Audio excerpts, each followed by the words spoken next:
Hello, good evening, and Johar.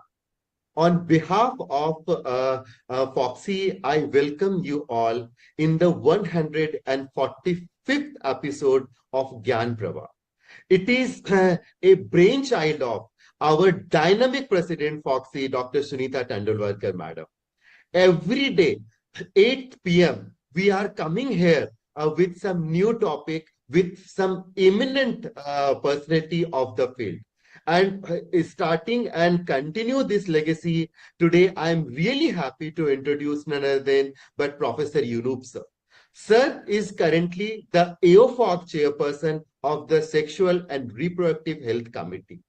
And before we start, sir, in our culture, we always get blessings from our senior. And today, a very special guest is there with us, Dr. Asini Kale, ma'am. Ma'am is like a sister to me, like a friend, like a mentor, and whatnot. And I always used to say, Ashwini, ma'am, you are the mirror image of the Sunita, ma'am. I know nobody can match the level of work Sunita, ma'am, is doing, but definitely the work, the way you are carry forwarding ma'am's message is really tremendous, ma'am. So over to you, ma'am, for your kind words and for start of this podcast. Thank you so much, Apurva, for that kind introduction and a warm welcome to Dr. Unup sir. I believe you are also traveling out of your country for some work. So it is a very proud privilege at Foxy to have you for this very important podcast on sexual and reproductive health rights. We at Foxy are representing 46,000 gynecologists across the country of India. And yesterday also we had a very good podcast on an advocate in India who is also fighting for the sexual and reproductive health rights of women across India and in northeast part of our country. So we could see that there is so much more to do, and I mean little is being done. So this is a wide field where you are working. Hats off to your hard work in this field. And we are also very proud to tell you that Apurva with his committee is working for this awareness for the boys of our school. So this is for the first time in Foxy that we are having such program for boys, because till date we were only concentrating on girls and women in our society. So this Pehel initiative by Apurva is a very wonderful and a unique initiative. And we are also working towards the preconception healthcare of our women by optimizing their hormonal levels, their weight, their blood pressure, so that they become better mothers and our maternal and morbidity and mortality rates automatically reduce. So this year is a full power packed year of 360 degrees work towards women health care by even creating awareness regarding cervical cancer. Then preconception care is one. Then another initiative is Know Your Numbers, where we are making all the women aware above the age of 12 years for their weight, blood pressure, hemoglobin. So these are all the various activities that we are carrying out through Foxy, sir. And it is definitely a privilege to have you here with us today. So I wish you all the best, Apurva, for your podcast, and I'll join from the viewers link. Thank you so much, Unup, sir. Thank you. Thank you so much, ma'am, for always joining and for always your encouraging words and for always your blessings. Thank you. Thank you so much. Thank you so much, ma'am. Yeah. So after this kind introduction and after this the blessings, now it's time to have start our podcast with our wonderful faculty today, Professor Unup sir. Sir, you are currently heading the AOFOG Sexual and Reproductive Health Committee. Sir, first, I just want to know from you, sir, when many of people are saying that what is actually the reproductive and sexual rights? What is actually basic? Then we will go further what will, but what is actually the reproductive and sexual rights, according to you? Yes, so before I answer your first question, I would like to thank for your kind introduction, and it is a pleasure of me to be part of this important discussion with colleagues in India, Foxy. We all know that Foxy's leadership in advancing women's health in the region has always been inspiring, and it is my pleasure indeed, to be with you today for this podcast. And so back to your first question on what is the reproductive and sexual health. Reproductive and sexual health is not just about the absence of disease, It means a state of physical, mental, and social well-being in all matters relating to the reproductive system and sexuality. It involves the freedom, it is very important, to make informed choice about reproduction, contraception, and sexual activity safely, responsibly, and with dignity. This is like what I want to conclude. All these is the what the reproductive and sexual health mean. Absolutely, absolutely correct, sir. Because people are thinking if they are free from the disease and deformity, they are healthy. Mhm. But if they don't have the reproductive and sexual rights, because it is the fundamental rights of every human being, we can't say that person is the healthy. So thank you so Mhm. much for bringing out this very important topic and for bringing out this basic definition of the Mhm. reproductive and sexual rights. Mhm. Sir, just I want to know when we are talking about sexual reproductive rights, what are the various components of the sexual and reproductive rights? Mm. So actually, reproductive and sexual, health and rights, cover I would say a range, of components, starting from women entering, puberty until menopause. Uh, it can be divided into different components, like the contraception, safe pregnancy and childbirth, the sexually transmitted disease and HIV prevention and treatment, the access to safe abortion, adolescent reproductive health, the infertility for those who are needed, and also for aging women, menopausal care is also included in the reproductive health. And one of the important part is the sexual health. So all these, are major components of sexual and reproductive health. And all these, must be built, on a foundation of human rights and gender equality. This is important. Absolutely, sir. Sir, just I want to know where, when we are talking about the sexual health as an integral part of the reproductive and sexual rights, so is the STD is also the component of it, sir? Oh, exactly. To the access to the prevention and treatment of the sexually transmitted disease and HIV, and including the, uh, I would say, some of the malignancy or cancer of the female genital tracts are also included in the reproductive health, like the HPV prevention and the cervical cancer. Screening and elimination of cervical cancer is also part of the reproductive health. Okay. Absolutely, sir. Thank you so much, sir, for bringing out this very important topic that even the cervical cancer and its prevention is also a Yes. part of the sexual Yeah. and reproductive right. Absolutely, sir. Yes. Sir, what are the common health issues in the reproductive and sexual? Like what we have to deal, which topics or what problems we have to deal with in when we're Mm. talking about the sexual and reproductive health, sir? So actually, the problems may varies across, different, regions. But in all, at the moment, we face many problems or many issues. For example, like the unmet need for contraception, particularly among a particular group, like young and adolescents and unmarried women. We also face the problem of unsafe abortion in some regions, and this will lead to the maternal death, and also the high adolescent pregnancy rates in some region. It's still a big problem.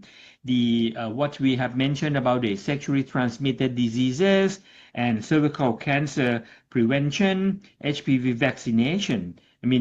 Coverage. Is low. In some regions, and one of the important issues that we raise a lot of concern at the moment by AO4 is the gender-based violence or violence against women.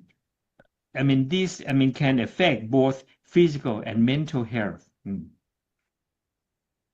Absolutely, And sir. so let me share a little about, India, because we are, speaking with our colleagues in India.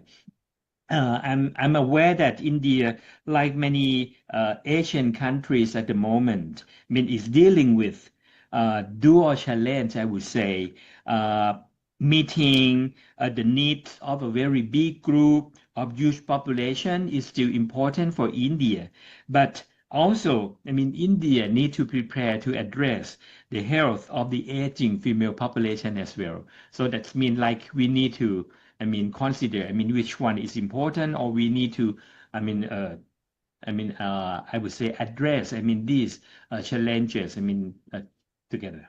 Yeah. Absolutely, sir. Sir, you are absolutely correct. And India is so diverse, being a big Mhm. country, sir. Sir, we have a like countries. I am from a place, and we have both. We have river area, we have plateau, we have hilly areas. Mhm. And so, in a one part of India, we have a desert. The other part of one of the highest mountain of the world. So, really, the problem with India and Indian government now, we can't implicate the simple thing to all, everywhere, every state and every zone. This is the main problem. Many Mhm. times, sir, we have to implicate one thing in certain like plain area, but these are not very easy for the hilly areas, because the problems are different there, the medicos is different there, and the healthcare is different. So absolutely, you have bring out very Mm. important things, that for the Indian in a big population, it's really difficult, but yeah, we are doing for Yeah, that, sir. yeah, yeah. Yeah, absolutely.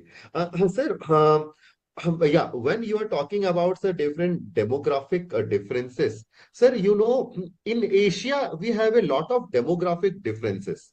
Okay, like sir, I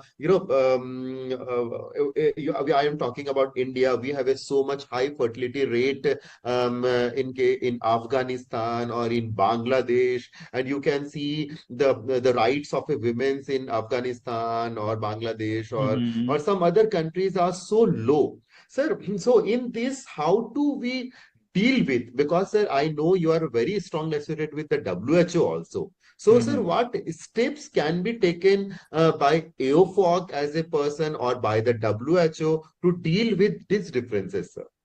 So first of all, I agree with you that our region of Asia and Oceania, we have, a great diversity in terms of the sexual and reproductive health.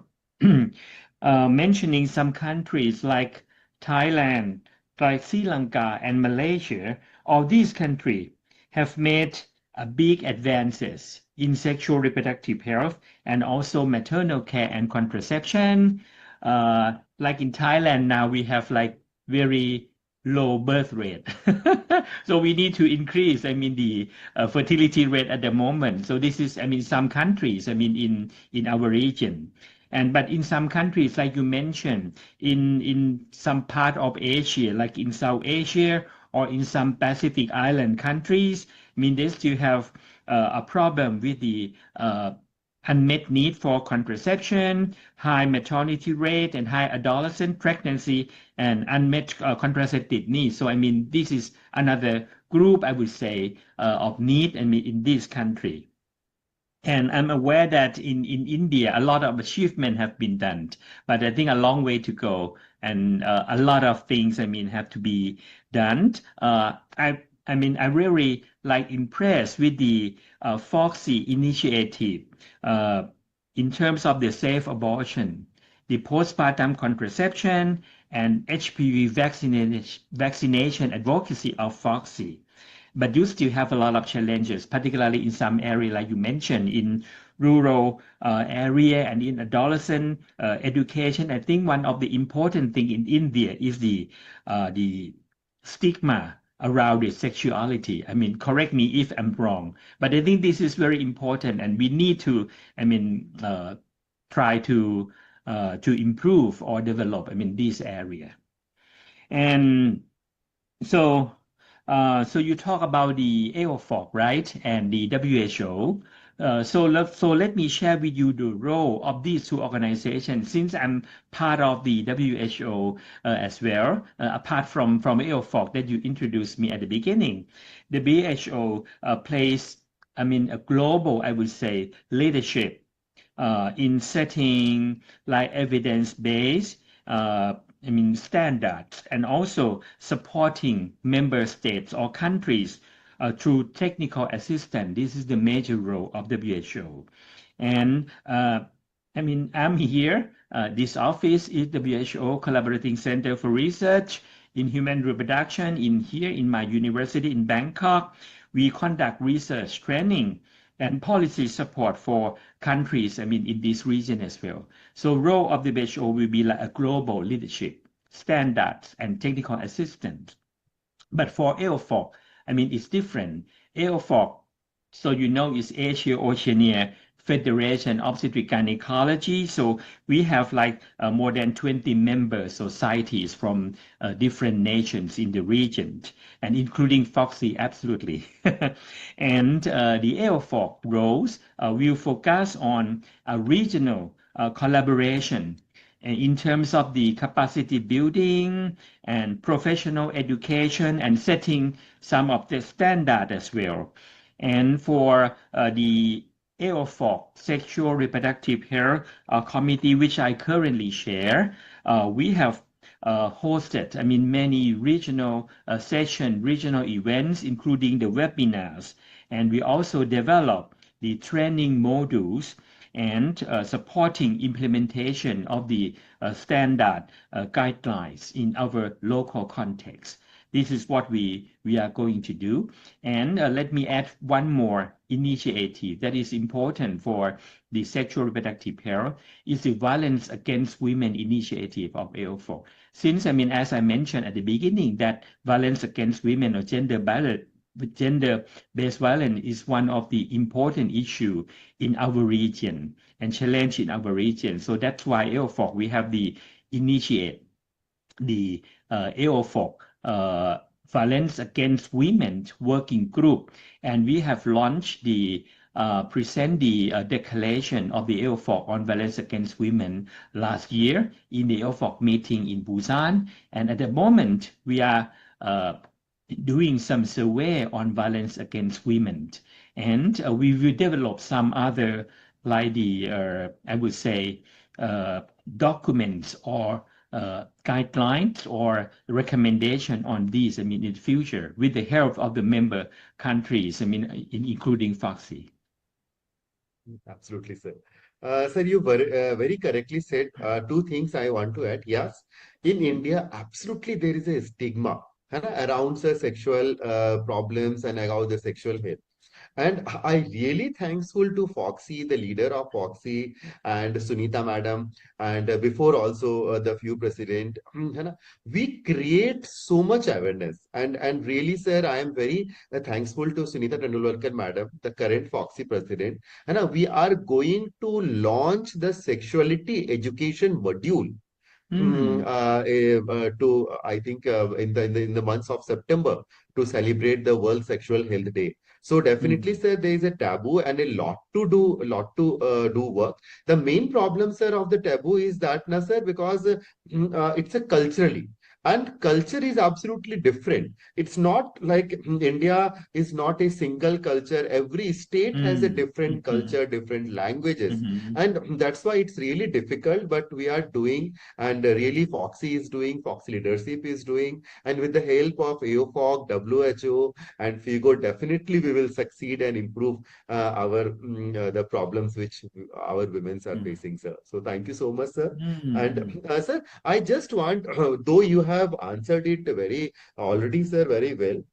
But sir, what steps to improve the reproductive and sexual health? What steps can be taken? Actually, I mean, this is very important. I mean, you mean how to I would say to improve, right? The reproductive and sexual health. There are many, I would say, steps or many ways or component that we need to include, to improve the sexual health. First, so we must strengthen the health system, I would say, to offer integrated care, accessible care through our health, I would say, health system. Like in Thailand, we integrate the reproductive and sexual health into the universal health coverage. So this is the strengthen the health system and integration. And so second, we need, I would say, universal access. So depending on, what the health system in the country is, for universal access to contraception, maternal care, HPV vaccination, STD prevention and treatment. And third, we need to invest in the training of the healthcare providers. Very important. Not only the doctors, but some other like the healthcare personnel that can help, providing the service in terms of reproductive health services. And fourth, this is very important, but it's the most, I would say, difficult thing to do is the policy. To making some change or reform in the policy and social dialogue. This is very important. It's needed, to remove barriers. As you mentioned, culture may be a stigma. This is need to be, changed. And also some of the legal restrictions, like in some countries, abortion is not legal, it's illegal. This needs to be reformed. And also some of the gender discrimination, issue as well. So I think, three, four things that we need to do. Absolutely, sir. Sir, you are being in a very strong position in Thailand, sir. Sir, I just want to know that Thailand government, what they are doing. Like, sir, what's your policies? Just I want to know from, I think probably it is a out of the box topic from this topic, but what's the Thailand government is doing? Because I know Thailand has come up with a wonderful, the mortality is so low and maternal mortality is so low. I think the women's condition in the Thailand is somewhat much better when we compare to other countries of the Oceania. Sir, what are the different policies what Thailand government is doing for the women? So yes, I would say we are lucky because the government or the policy makers in our country, set I would say high priority for health or particularly for reproductive health. Go back like 30, 40 years ago, the family planning or population control is the national agenda at that time. And the prime minister is I would say, the chairperson, who sit at the head of the table and working in concert with, related, ministries, to get all this through. So it's like we need to give priority for this issue. This is the most important thing. So that's why, Thailand has a very high success in terms of the family planning. And for the maternal and newborn health care, so we integrate, all these services into our healthcare system of the country, in the fundamental healthcare. And we also have a very strong primary health care. We have the village, volunteers, and we also have a very good network of healthcare facilities. All these, combined. Absolutely, sir. And really, sir, I think, sir, this is what is integration. Integration means when somebody is doing good, some good policy, some government or some organization, we should adopt it. This is very good so that, yeah, if we are lacking in something and some country is doing very great, So those policies, like some policies which Thailand is doing, and we should adapt it so that we can also improve the health care of our women. So definitely, sir, it is known as integration, and that is, I think, EOFOG is doing to integrate all the the countries of Asia, Oceania, and definitely we will reach in that level, sir. Hmm. Sir, now one thing which I have just mentioned, you sir, about the sexuality education. Okay, sir, as I mentioned, ki, under Sunita madam, we are going to launch the module in India. So I Hmm. think even in India today, the sexuality education is a big, big, big taboo. So, Hmm. sir, I just want to know from you what's your intake, that why it is important, the sexuality education. Yeah. So, I mean, sexuality education, I mean, is very important. And so in my opinion, I think we call the CSE, I think you may know, comprehensive sexuality education is very critical. Is a critical tool for, I would say, for empowerment. I mean, it helps young people to understand their bodies, to understand the relationships and also their rights. And I mean, it does not, I mean, some people may understand that providing sex education uh, will encourage, I mean, young people to have, I mean, sex very early. But I mean, this is not true. I mean, common myth is like the sexuality education promote promiscuity. This is not true. This is I mean, a very common myth. Actually, the comprehensive sexuality education can help to delay the sexual debut because they understand they delay sexual debut and prevent the risky behaviors and to promote the gender respect as well. And without, I mean, sexuality education, we leave our youth vulnerable to early pregnancy, sexually transmitted disease, and also the misinformation. So this is very important. And it's like empowerment, it is a right. Absolutely, sir. Very Mhm. correctly said, sir. Sir, even sir, when I used to when I was young, and I used to many temples in India, which is 1,000 or like 1,500 year old. So what happened? I always see some temples have the erotic pictures and carving Mhm. on it. Okay. Mhm. For example, if you have, sir, do visit, sir, Khajuraho temple or the Konark Sun temple in Odisha province. Sir,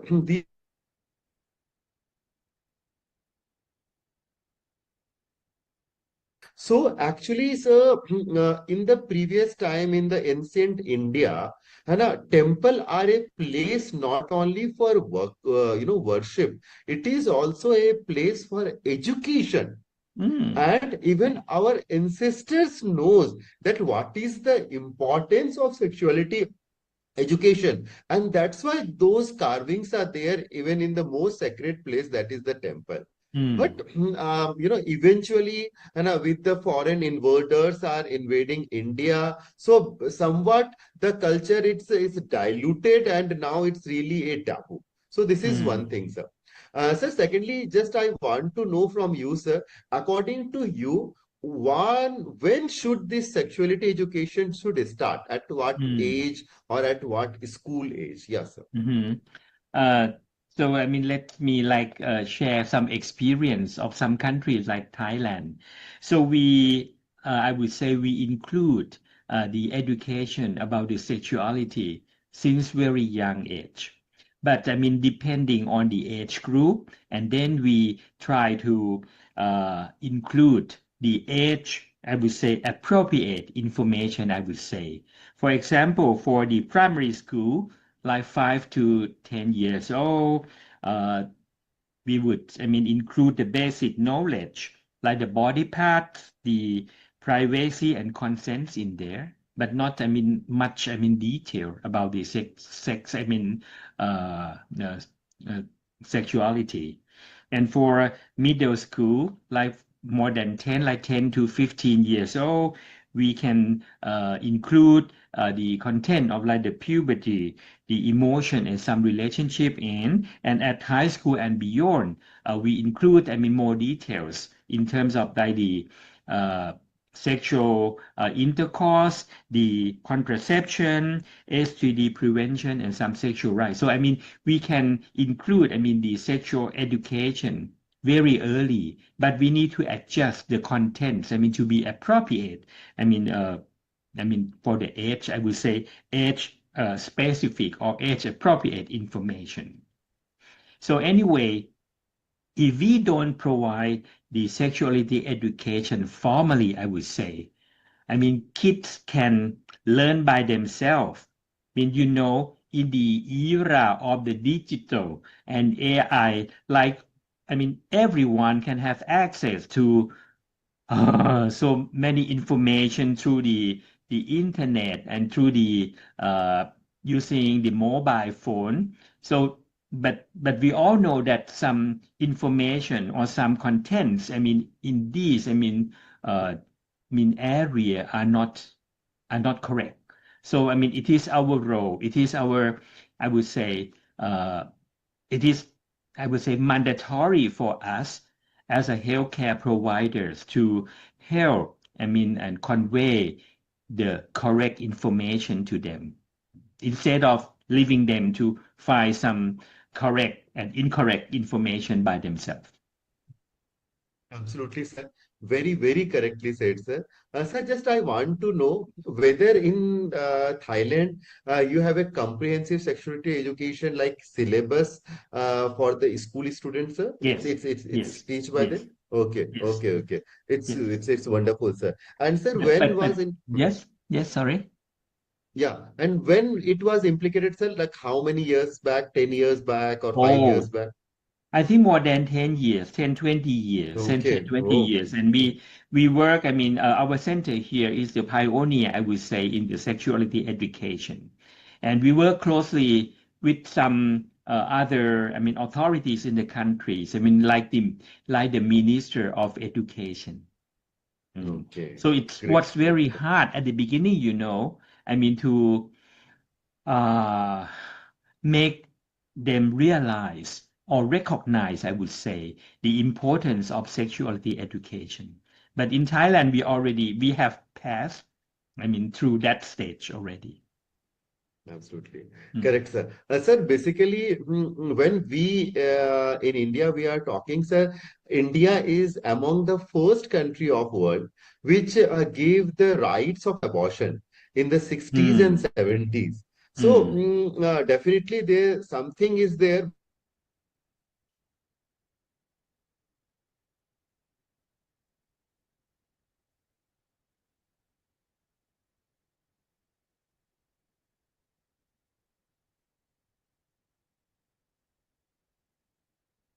NGOs are doing, sir, but from at a government level, no, it should be like mandatory for the school. We want that it should be mandatory for the school so that everybody can getting it. So this is Mhm. still lacking, and I probably by the help of all of us and by help of AOFOG, WHO, and Foxy Mm. and FIGO, definitely we are able to implicate that one day, sir. Yeah. Mm. Sir, just my next question is, nowadays we are, I don't know about, sir, in case of Thailand, but India, we are see a increased cases of, not increases, a LGBT communities are now coming with very oftenly because, sir, probably in India it was not legal, but 2018, the Supreme Court of India has decriminalized this same-sex relationship. So after that, sir, definitely a lot of people, the couples are coming having the same-sex relationship. Sir, what you thinking that what are their rights? Because they all are human beings, sir. And Mm. definitely, according to WHO, we should give the provide those right and keeping aside their background, their gender, and their religion, and etc, sir. So, sir, what your intake, sir? What are the sexual rights of LGBT community, and as a doctor, as a gynecologist, what we can do for them? So you are correct. So you mentioned about, I mean, all these, people living in this community, I see, like the LGBTQ, am I correct? LGBTQ plus Yes, sir. AI community. I plus. mean, yes, they are human. They are human being like everyone. So everyone has the right, to good health, regardless of sexual orientation and gender identity. And as you mentioned, I agree with you that this group of LGBTQ plus individual often face some of the stigma and discrimination and even denial of care in some like countries. And this must change because this is the basic human right. It's right for good health. And so we need to include like the healthcare services, provider training on respectful care and legal protections for them. And so reproductive health, reproductive right, sexual health, sexual right, is about equity and dignity, I would say, for all, not just the majority. And I'm not quite sure whether you are well aware that Thailand, we moved one step further. So now the same-sex marriage is legal now in Thailand. Oh, Hmm. great. And That's really great, sir.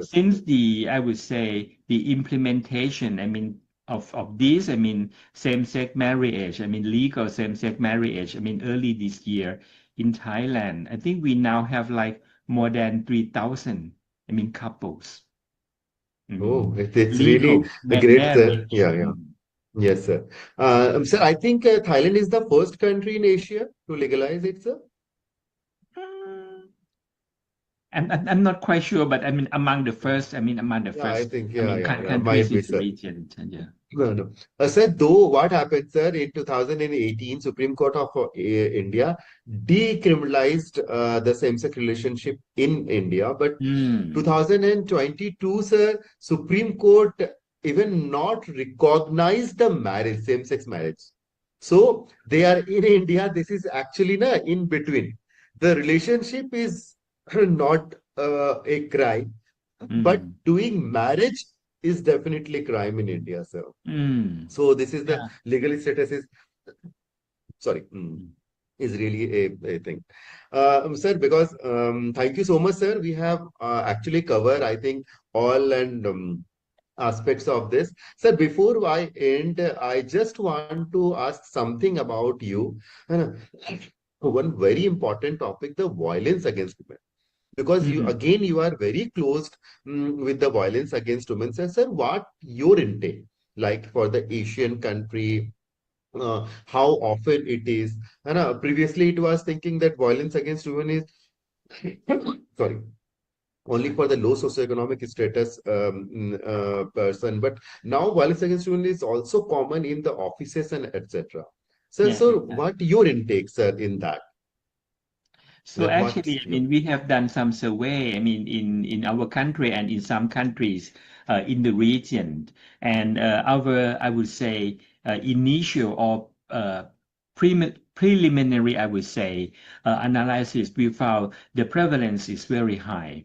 It's like one third, to a half of the respondents, in our survey, face some kind of the violence, in their lifetime. So like 30 to 50%. So it's very, very prevalent at the moment. Uh, someone may understand that violence mean physical violence, but actually violence can include, many things like the mental violence as well. Like we also have something like at the moment is the virtual or digital, violence, sexual violence. That is one of the issue at the moment. So it is very prevalent at the moment. Absolutely, sir. Absolutely, sir. And when we are talking about many of people, sir, they are asking us, when you are talking about the health of a woman, why you are talking about this sexual rights? Why you are talking about the violence? It's not part of the health of a woman. But I just want to tell everything. These are the integral part of a woman.